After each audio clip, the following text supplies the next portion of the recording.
first to the waterfall. Bounding over the grass and tree roots, the sky was washed with blue and some fluffy clouds.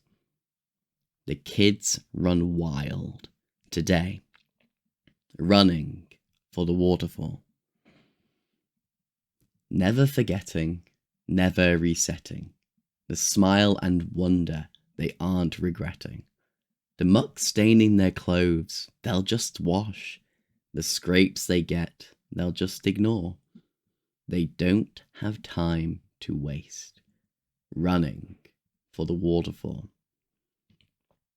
Here they are. They're trying.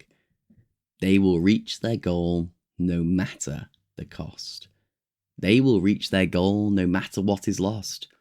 They don't care if you're black, white, too tall or too small. Everyone's running for the waterfall. And then most of them make it. And everyone is out of breath.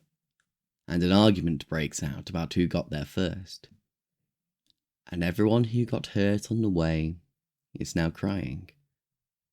The sun now hides and it begins to rain. It's not a question of why we play. It's why did life have to be this way?